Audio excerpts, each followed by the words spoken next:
So, are there questions about that?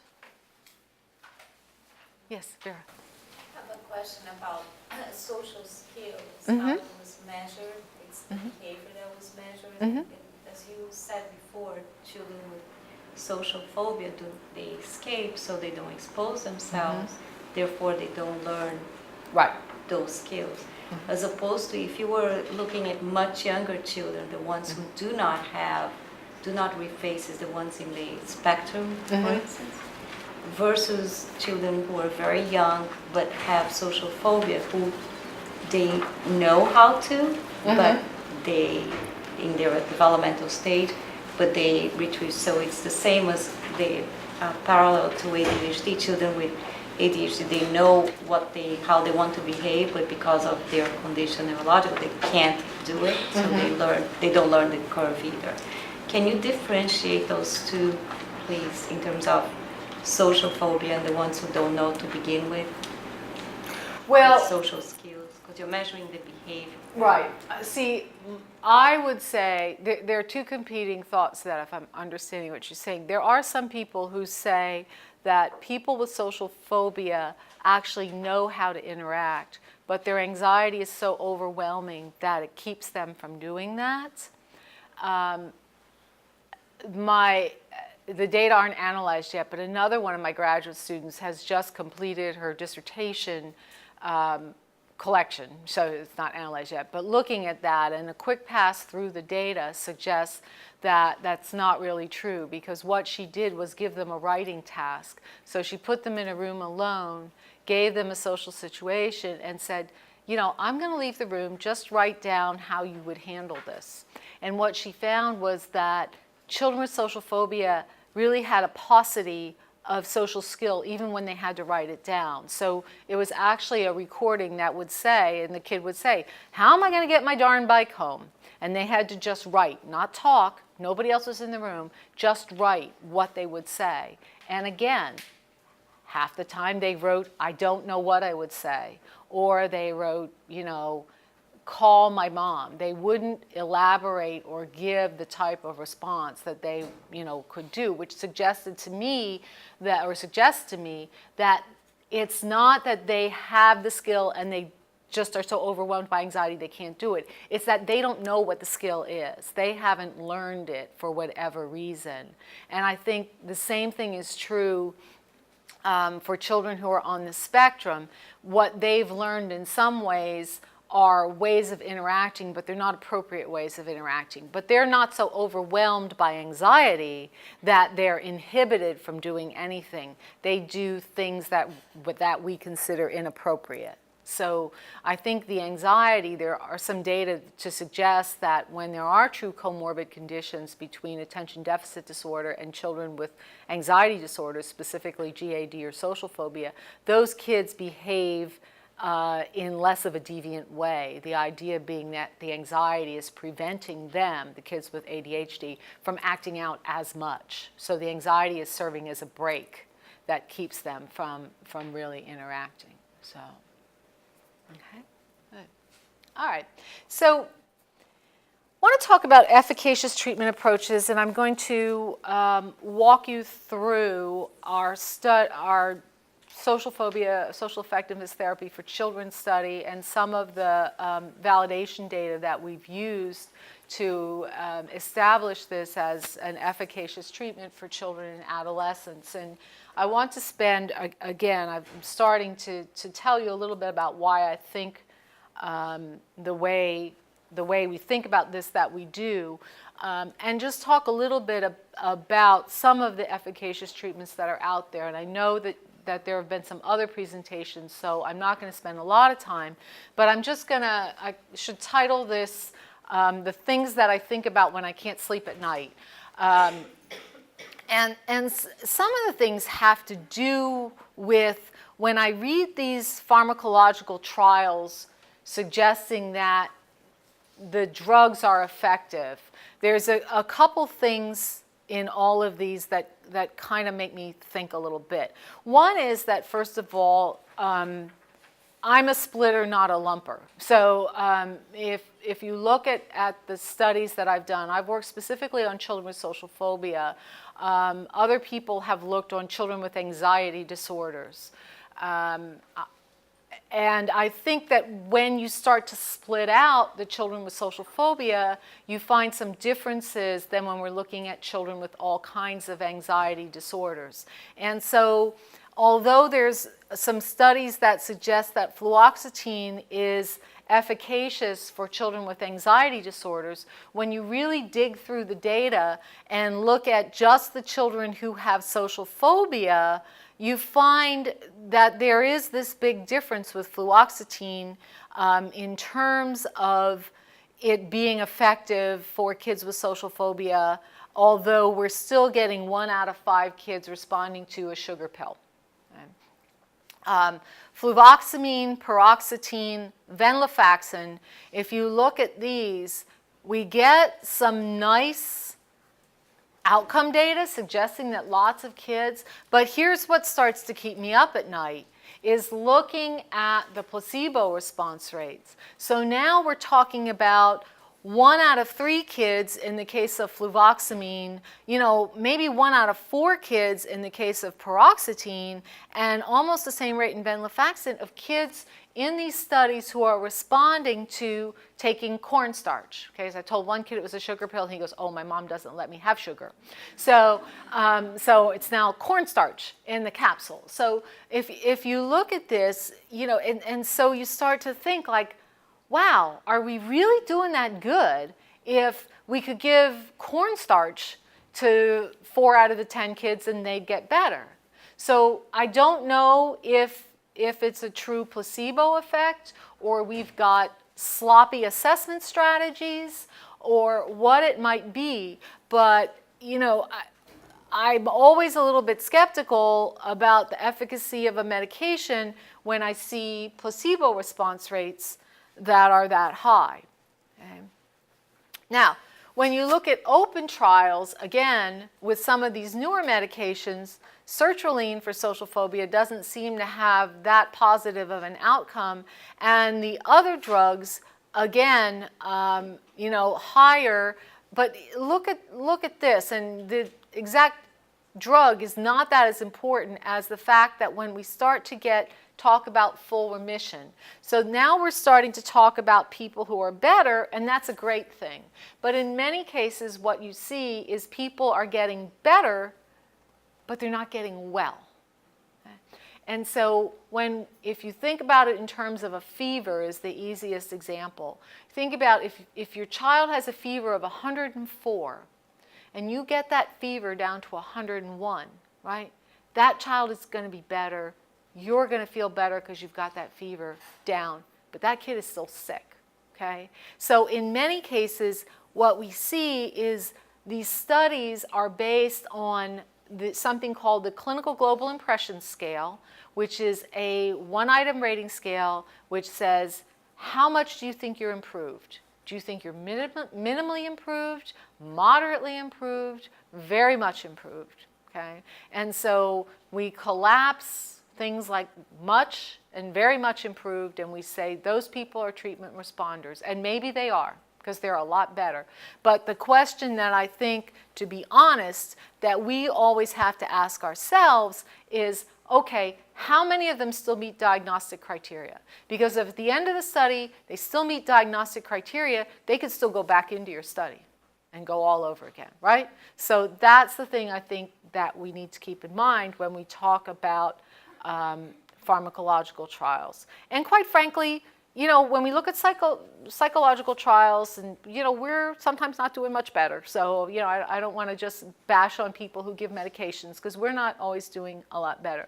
But I do think in some cases, mixing all of the kids together in some of these pharmacological trials really obliterates some very important differences when it comes to people and children and adolescents with social phobia.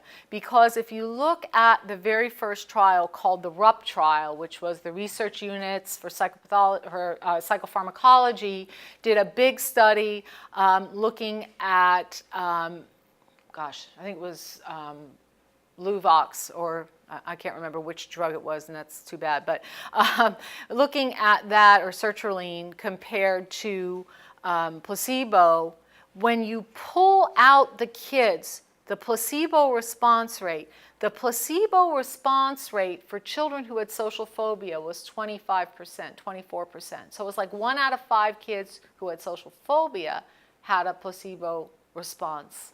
Look at the kids who didn't have a social phobia diagnosis. So it's much higher. There seems to be a higher placebo response rate for kids who have something other than social phobia, which is what a lot of people are starting to talk about now.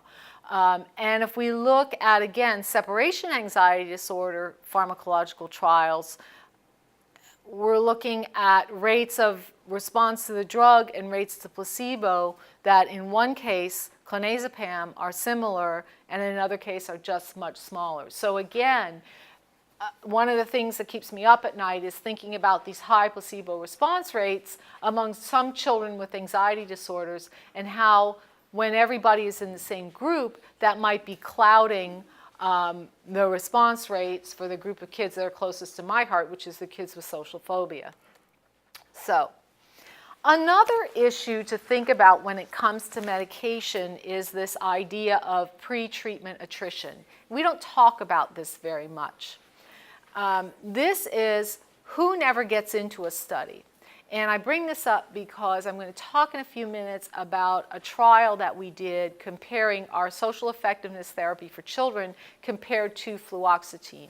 And we were doing this study at the University of Maryland right around the time that the black box warning came out on all of the selective serotonin reuptake inhibitors. And if you know what the black box warning was, it was in response to some children who had taken some antidepressants and who then seemed to actually develop suicidal ideation or have suicide attempts. It was small, but it's scary. We don't want medication to make children suicidal. That's not a good thing, obviously.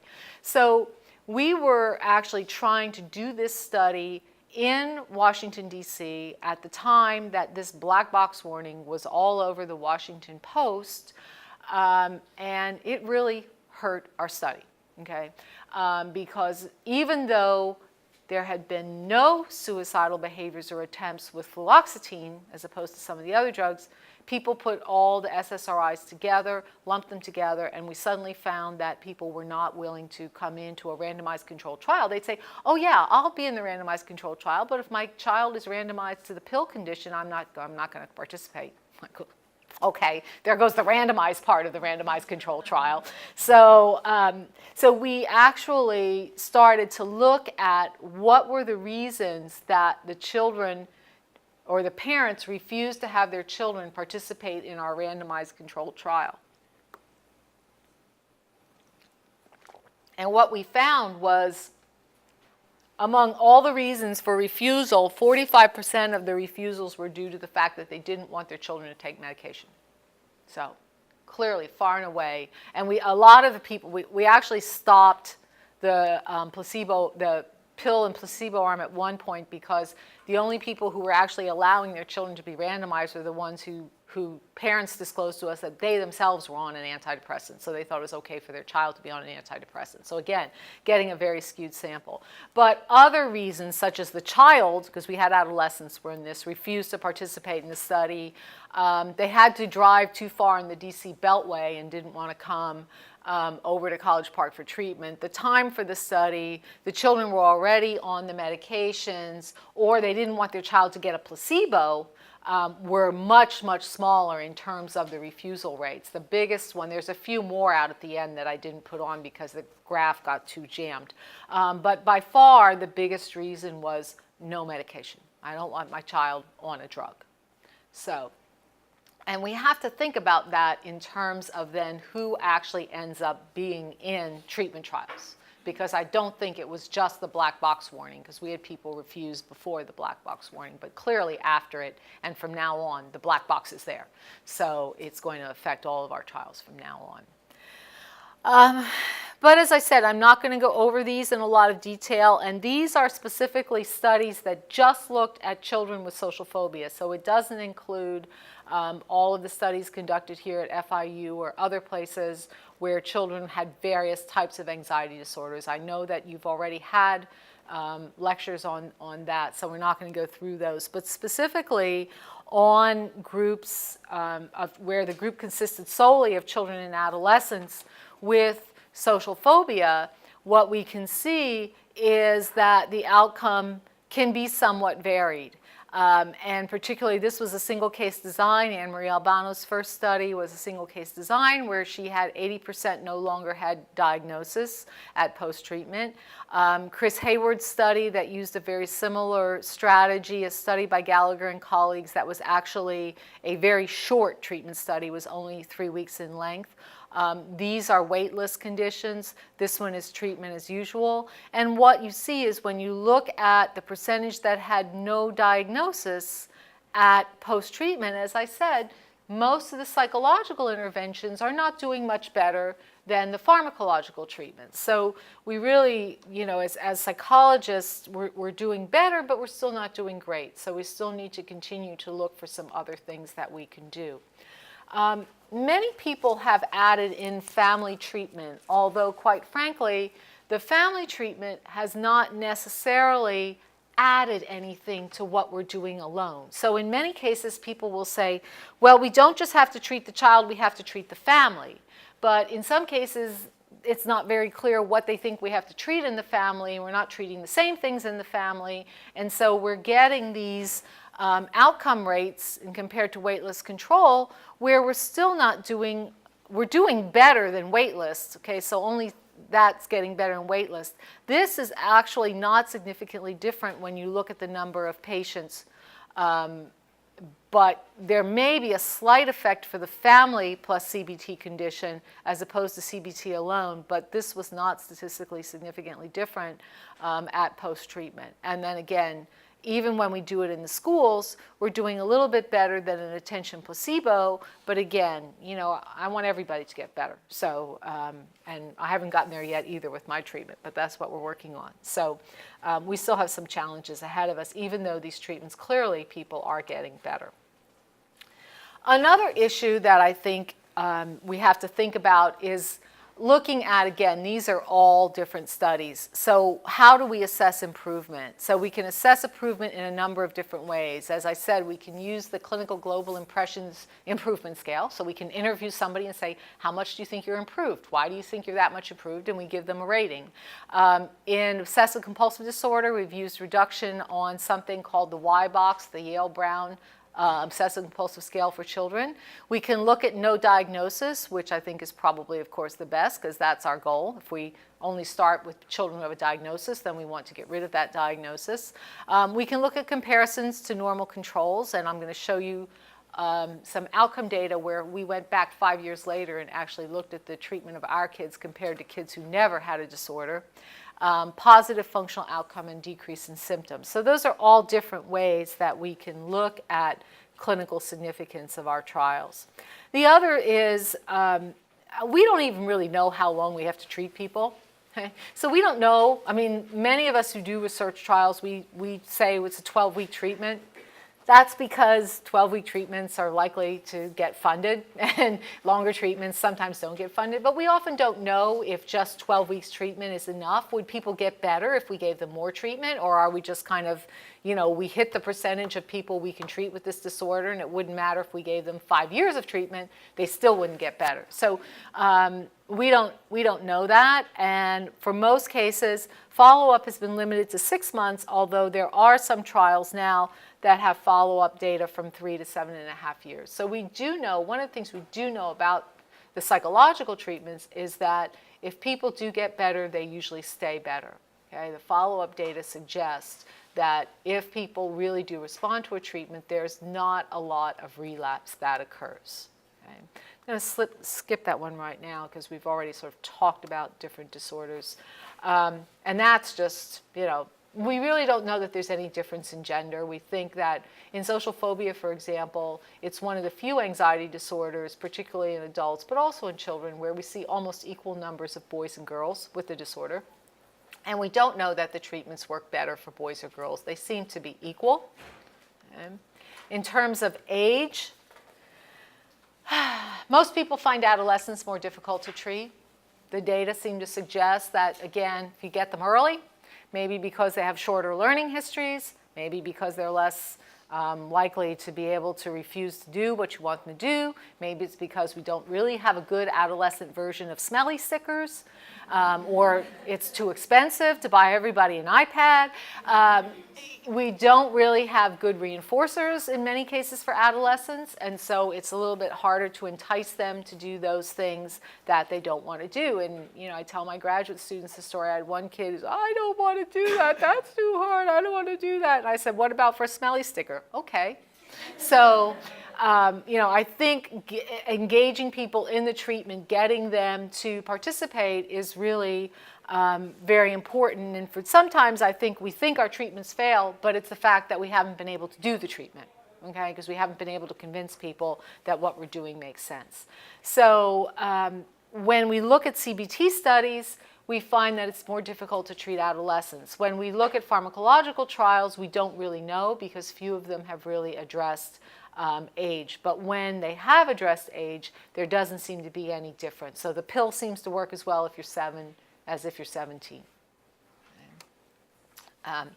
We haven't really, there have been a few studies, again, one that came out from FIU, the study with Armando Pena, and another study with African Americans that came out of our laboratory that shows that among the few studies that exist, that the treatments seem to work equally well for children of different races and ethnicities. That although we can probably do some things to make them better in certain cases if we attend to cultural factors, in general, people seem to respond to the interventions equally well or equally not well, depending on the interventions, when we look across race and ethnicity. And I will say that with one caveat, which is with the exception of studies done down here in Miami, where there are large numbers of people who are of Hispanic descent, most of the other trials were looking at very small numbers of non-white ethnicity or non-Hispanic ethnicity or people of different races. We don't have a lot of people in our studies who are African American or Asian American, so we're making these assumptions based on rather small numbers. Okay. Again, I'm going to go over this quite quickly, but looking again at the stability of diagnosis, I think I'm a little worried about DSM-5, which in some cases is getting rid of these, you have to have the disorder for at least 6 months, or at least that's the proposal, because I think that's a mistake. Because as I said when I started this, we do expect people to have some sort of reaction when things in their life or their environment change. So, and again, even with some of the criteria we have right now, there's a study by Moira Rin that showed that when she was starting a pharmacological treatment trial and she did session 0, people had a diagnosis when they came back 2 weeks later with no intervention. For the first time they got the pill, 18% of those kids no longer met diagnostic criteria.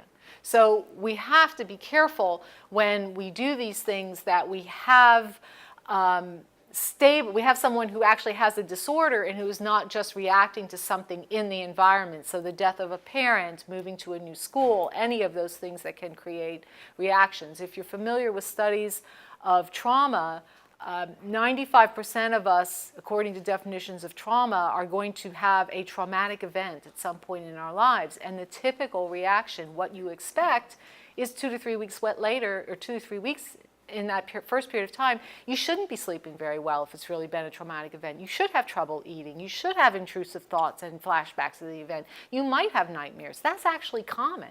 That's not a disorder. But after a few weeks, that's supposed to go away. It's in the people that it doesn't go away that we then start to talk about things like acute stress disorder, post-traumatic stress disorder. But if we rush in too soon and intervene, we may be treating something that's going to go away on its own. So again, So, putting together all of this literature and looking at what should we do for children and adolescents with social phobia, Sam Turner and Tracy Morris and I talked about putting together a multi-component treatment. And that was really to address some of the things that these studies of psychopathology had led us to. And that was that a firm belief, right or wrong, but a firm belief that these kids had social skills deficits and that just trying to decrease their arousal was not going to make social skills bloom. Okay, so it's kind of like, think about yourself if you don't ski or you've never ridden a horse in your life, and someone either takes you to the top of the mountain and says, okay, take a couple deep breaths, and off you go, right? I mean, if you don't know how to stop, I mean, a couple of deep breaths is not going to help you. And for those of you who are in graduate school, I remember before my dissertation defense, pacing up and down in front of my mentor's office going, this relaxation training isn't worth a darn. So if you don't have the right skills, trying to decrease anxiety is not going to get you anyplace, okay? So our firm belief that we had to teach children social skills. So, but if you look at the social skills literature, one of the biggest challenges is pure generalization. So kids and adults, for that matter, can get really skilled in your office and they never do it when they leave. So you've made them really socially skilled in the confines of a clinic, and they never use it when they leave.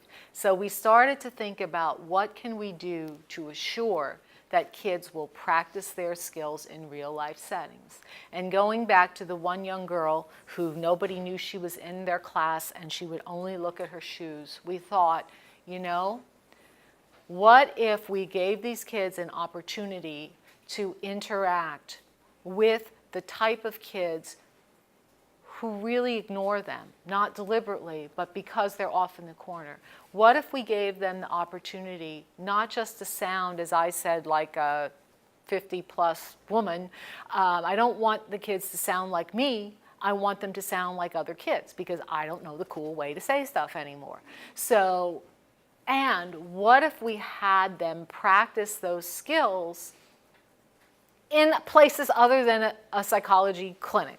Okay, a treatment clinic. What if we actually took them to the bowling alley and let them bowl for an hour or so with kids who go bowling all the time? What if we took them to a roller skating rink and let them roller skate? And what if we as adults sort of stayed back and just let this happen?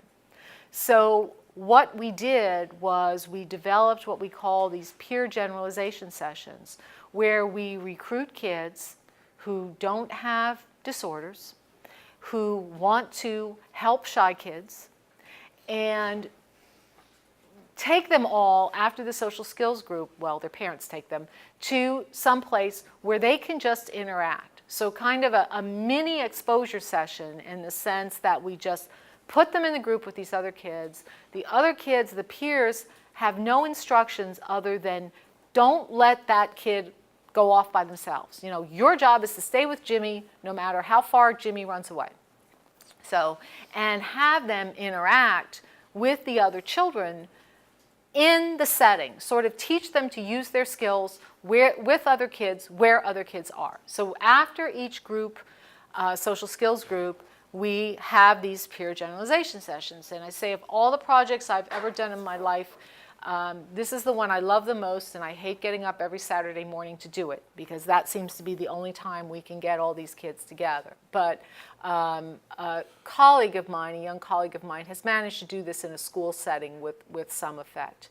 And the other thing is that we also knew that we needed to, again, do exposure because social skills training alone would probably not get rid of their anxiety. So we have a multi-component treatment that teaches social skills, assures generalization of those skills, and also a second session that decreases their anxiety in whatever it is that they're afraid of. So our group component teaches general social skills that we know all of these kids need. The individual exposure sessions are geared specifically toward what is the problem for that child.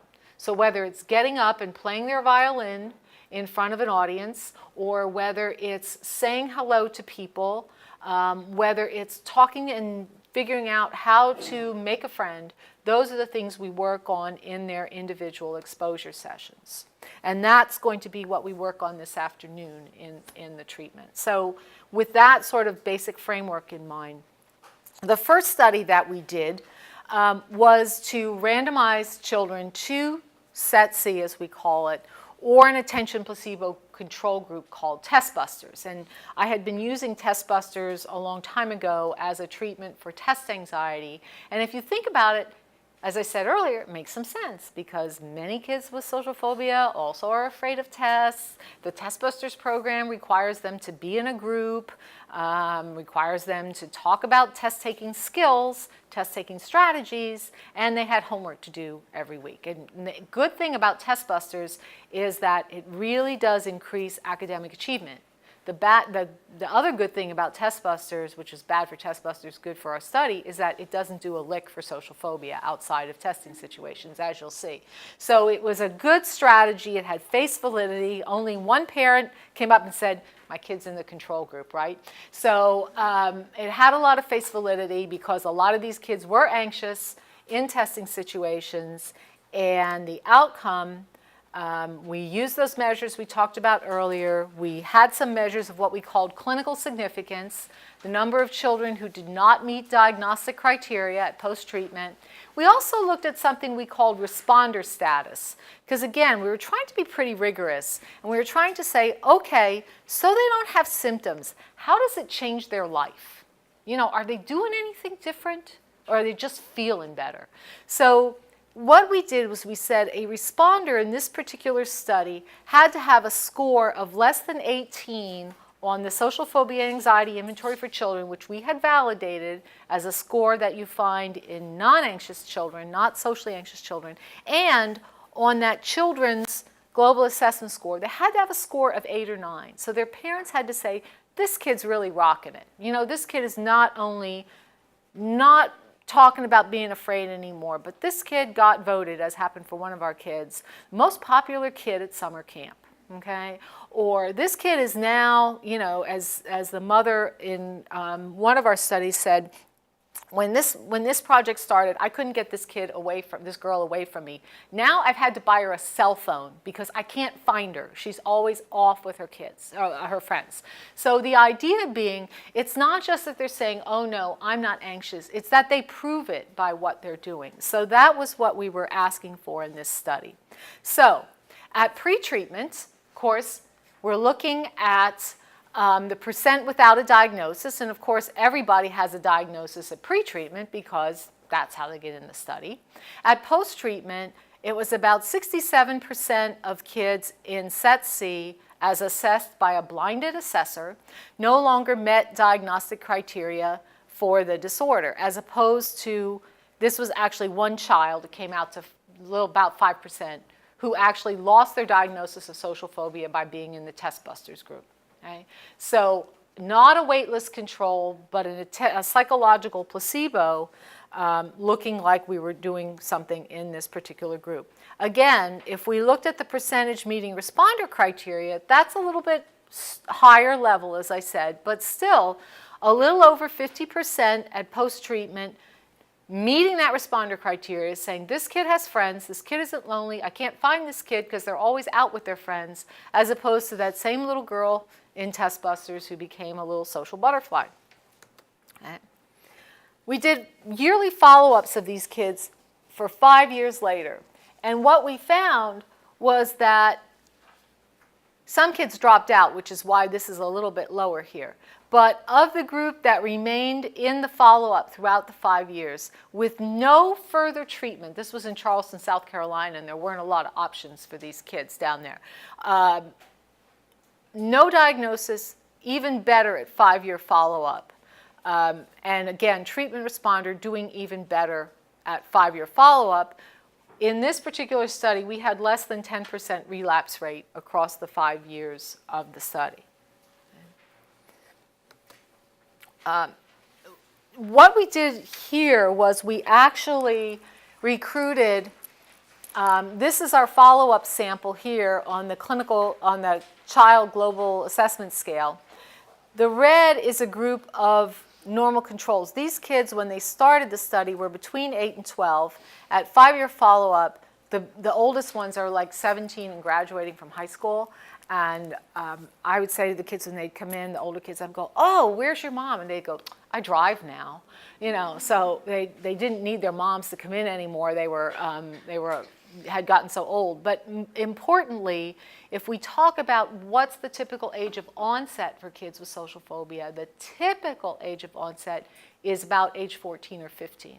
So what we had was a group that had the disorder very early, going through what's considered the most stressful age of onset, the average age of onset for this condition, and following most of them up on the other side. So again, we're talking about overall, right about 8 for the group of kids who were through our study and at 5-year follow-up, compared to a group of children who never had a psychological disorder, and then a group of adolescents who had not yet been treated. So these two groups were not significantly different. As a matter of fact, when we were recruiting normal controls and accessed some of the schools in Charleston, asking the principals to nominate kids for who didn't have any social problems, they actually nominated 3 of our kids that we had treated as were being nominated by the principals 5 years later as being, outgoing, friendly kids who could be the normal control in our sample. So, some real strong effectiveness for that compared to some of the normal control kids and a treatment naive sample. So then we decided to do this study with fluoxetine and pill placebo, which got started before the CAMS trial. So although ours was specifically with social phobia and again was not a cross-diagnostic condition. So we had 3 groups, and people asked me, why didn't we have the 4th group, which was CETC plus fluoxetine? And the reason being was that the study would have been way too expensive, and we weren't quite sure that we needed to combine CETC with fluoxetine at that point, because we wanted to really test what most kids get when they go to a psychiatrist is they get a pill. So they don't get a pill plus a 12-week comprehensive treatment program. So we compared the condition to fluoxetine and to pill placebo. The first study we did was done in children. This study was done in children and adolescents. It was also done at 2 sites because not only, and the pill conditions were double blind. So we wanted to do this controlled trial of fluoxetine to placebo, which had never been done at that point. And the data showed that over 1 million kids in the country were on fluoxetine for social phobia without one trial of safety or efficacy for this condition. We wanted to do a controlled trial of pill to CETC. We wanted to look at CETC in adolescents. And the other was, we did a 2-site trial because I'm firmly convinced that people other than the originator of the treatment need to do that particular treatment, because I think all treatments reflect to some degree the person who develops them. And so I wanted to see if this treatment could be implemented by someone who wasn't me. So we did this second study where we looked at other people doing the treatment, and you'll see it had a little bit of an effect. So again, a 12-week trial, pill conditions, met with a psychiatrist once a week. Everybody was blinded to the treatment condition within the pill condition. They got supportive therapy, no direct exposure, and CETC was twice a week as we'd been doing it before. And so people, will sometimes say, well, you gave them twice a week and these people got once a week. Well, no, these people took a pill every day. So in essence, they were getting the treatment the way the treatment was supposed to be delivered.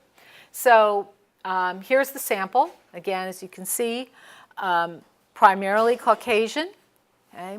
Comorbidity were primarily anxiety disorders. We did rule out anyone with significant depression. We ruled out people on the spectrum. We ruled out people who had intellectual disabilities and schizophrenia and psychosis, all the usual things. Same kind of assessment strategy, but I'm also going to show you some process data. So again, treatment responder, okay? We did 8 weeks and 12 weeks because, again, the process data to me are really interesting.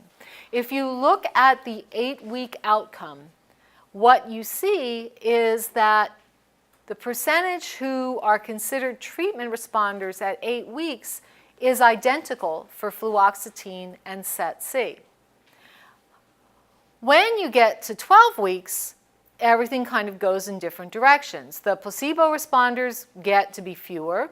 The percentage of kids who respond to fluoxetine remains the same, but the percentage of children who are now responders with CET-C, is getting close to being almost double, suggesting, I don't know, that there's something, maybe the behavioral interventions take a little longer to get to their full effect, suggesting that maybe if you've been on fluoxetine for 8 weeks, that's as much as better as you're ever going to get. And maybe we don't need to try it after 8 weeks with that drug, but certainly some highly significant differences in terms of who is considered a treatment responder when we look at 8 weeks versus 12 weeks. Okay? When we look at no diagnosis at post-treatment, again, you see very significant differences, and CET-C didn't do quite as well this time when we look at diagnosis.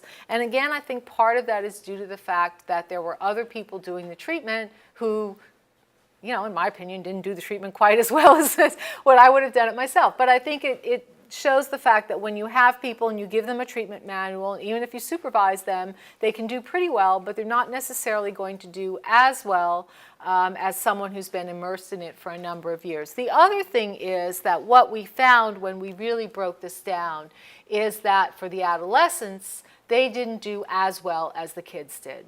So even though the activities we had for adolescents were very much adolescent-based, so we take the younger kids to Chuck E. Cheese, we take the adolescents to something that's more relevant, the arcade at the mall or something like that. So it's more developmentally appropriate, but the adolescents didn't seem to do as well as the younger children when we broke them apart in looking at no diagnosis. But again, looking at high end state functioning, we can see that clearly the behavioral intervention is doing better than fluoxetine, and which is better than a placebo. And our placebo response rates are pretty low. Again, I think owing to the fact that we really emphasize what are you doing different? Not just are you feeling better, but what are you doing different? Are you now going to school? Do you have friends? How many friends do you have? How many birthday parties did you get invited to? Is that different? Did you go? So asking more of those types of questions. Okay? This is just more specifically when we look at social anxiety. So again, if we ask kids, we look at changes in their scores, how are you doing at post-treatment? What we find is that kids with social phobia, at post-treatment, whether they had CET-C or fluoxetine, had lower scores. Believe it or not, that is significantly different, probably because of the sample size, than kids who were on the placebo. And kids who had placebo were just above that cut score of 18, whereas the other two groups were below. So you see that on all of these, if we're talking about social anxiety, how did you feel? We're finding that CET-C and fluoxetine do about the same. But when we talk about social competence, again, because we're emphasizing skills and skill training, what we find is that the children who were in the social effectiveness therapy group had higher social competence at post-treatment when compared to either fluoxetine or placebo. So for these two, different than both groups, and here with their self-rating and how they felt they were performing socially better than placebo. So the results seem to suggest that there is something unique about the program and emphasis on skills and increasing competence as opposed to just decreasing anxiety. And again, just to show you what can happen if you cut a trial off too soon, If we look at, again, CGI severity at outcome at 8 weeks, we see very, very different scores than we do at 12 weeks, suggesting, I think, that the real kick, that you really need 12 weeks of a behavioral program to really get it to its full effect. So there is something about acquiring skills, practicing skills more, that does seem to enhance the effectiveness of the intervention. So, and not to bore you with too many slides, but to show you that whether we're looking at avoidance, whether we're looking at clinical global impressions, we get the same. And again, the interesting thing, though, is when we did one-year follow-up in this study, what we found was that kids who had fluoxetine, they got off the drug after the 12 weeks of treatment, okay, they did maintain their gains. So there was something about taking that drug for 12 weeks that seemed to hold up, and they seemed to still be treatment responders 1 year later. So for whatever reason, maybe just decreasing anxiety and getting out, may have helped some of these kids. But when we look at differences and look at the stability for that small group of kids, and it was a small group of kids who got better at post-treatment, they maintained their follow-up a year later. Okay? So that's kind of the end of the morning. We have some time for questions, if we have any.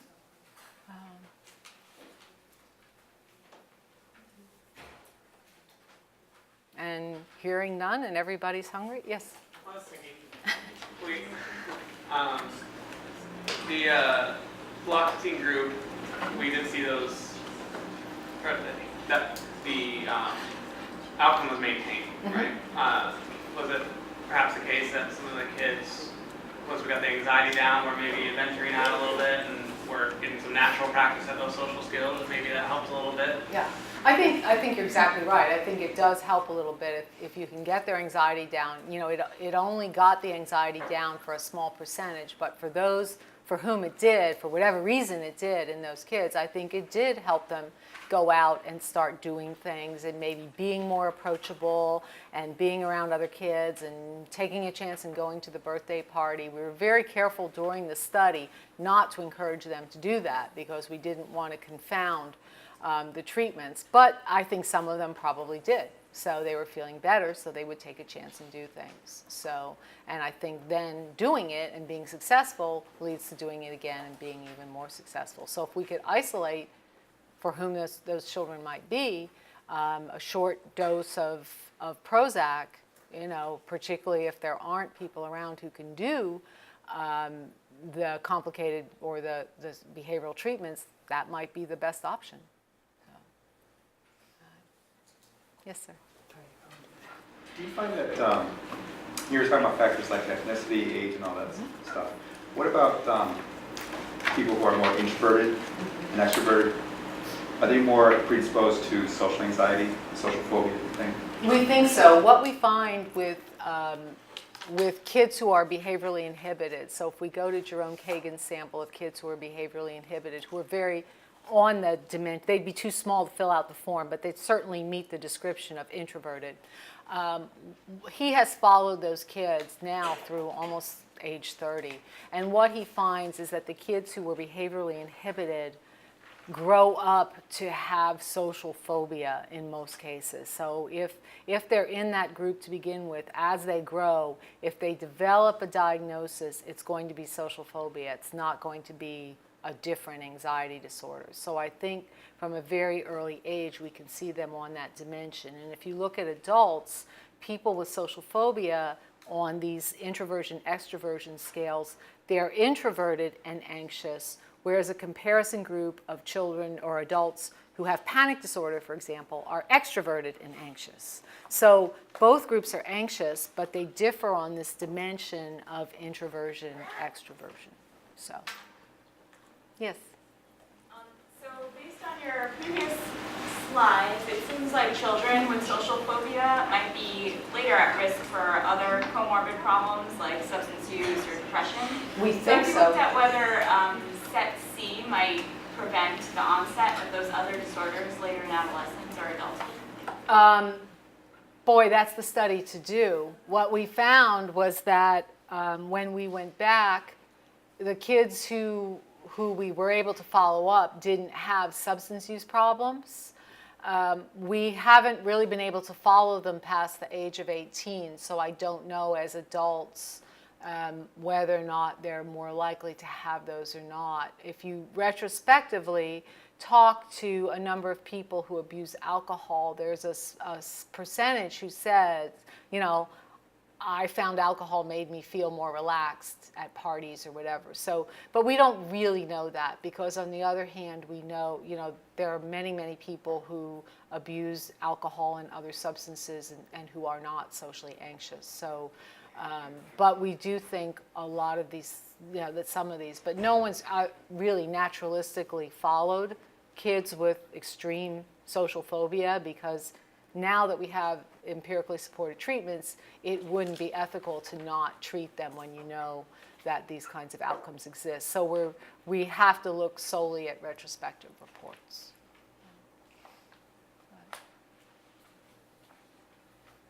Yes? I'm trying to think how to phrase it, but I'm still stuck on the earlier study that you presented where adolescents seem to do, even with social phobia, seem to do better skill-wise with the reading task. Right. And even there wasn't as much of a difference in the anxiety rating. And just thinking of social phobia is also there's a fear of evaluation component. So that they would also be motivated to do it right, as it had been demonstrated. I mean, every child in class has seen that you read the book and then you show it to everybody else. So I guess I'm wondering if the difference might not be in the demonstration of this skill, as long as it's a skill they've seen repeatedly and they know the right way to do it, as much as the physiological response. So are they still very anxious with the physiological response when they do it? I think they are physiologically still very anxious. And I think if you go back, you know, that scale went from 1 to 5. So the children had a 1.9 on the scale. The adolescents had a 2.4. So, you know, they're still on the end of this person isn't really very skilled in doing this, although they were a little more skilled than the children were. And I think you're right. I think as people get more mature, I mean, we know just basic developmental physiology that as you get, you know, as you get older, you're more able to control a lot of things. So you're able to sit up, you know, as you grow. You know, we know development goes from, you know, cephalocaudal down. Kids are born with very big heads in comparison to the rest of their body, and then their body kind of grows out later. So I think the same thing occurs, that as we mature, we get more control over our physical functions. We're more able to control the expressions that we have, and the clearest studies of that are studies that have been done of kids in clinics where they've had to have some kind of invasive medical procedure, so either a spinal tap or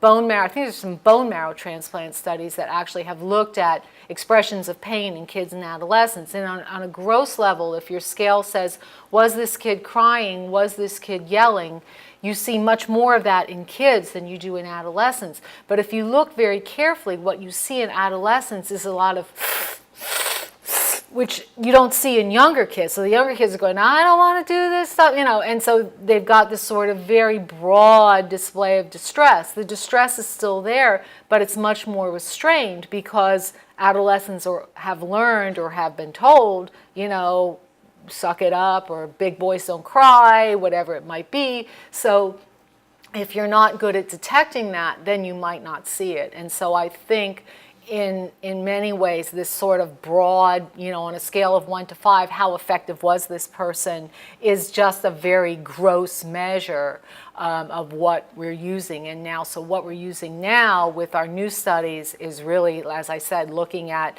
distance from the other person, how long it takes them to respond, the quality of the response. So we're getting a much better measure, I think, of what it is. But I think you're absolutely right. I think you can learn to do it. And one of the most frustrating things with adults with social phobia is that often children, they'll come in and they'll say, you know, if one more person tells me everybody gets anxious when they have to give a speech, I'm going to punch the next person that says that, because, you know, that's the response. If they self-disclose, oh, I get really anxious when I have to give a speech, or I get really anxious when I have to meet new people, what they hear is, oh, everybody does. You know, well, no, it's not the same. You know, everybody else gets anxious for 2 to 3 minutes when they start to talk, and then they relax. If you have social phobia, you're anxious the whole time you're speaking, whether it's 5 minutes, 20 minutes, or an 8-hour workshop. So it's different in that case, but to other people it doesn't look that way. And many people with social phobia go to great lengths to hide the physiological responses. The girl I was talking about earlier,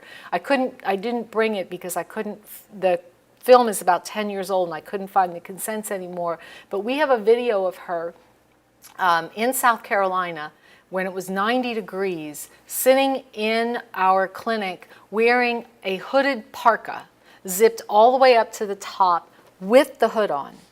And she went to school like that every day.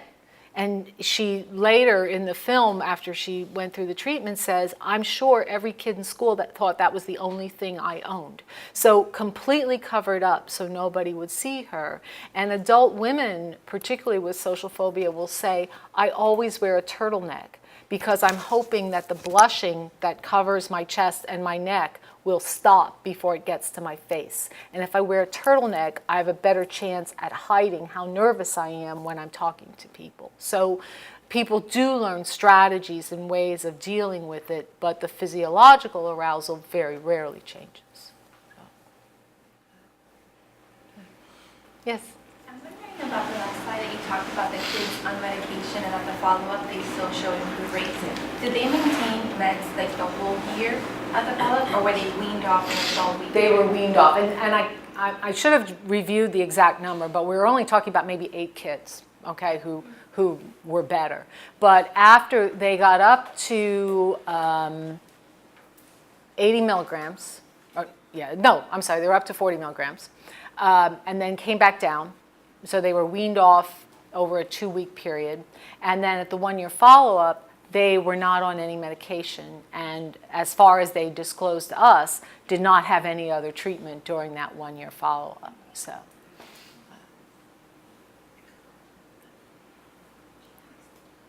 Yes, Chair.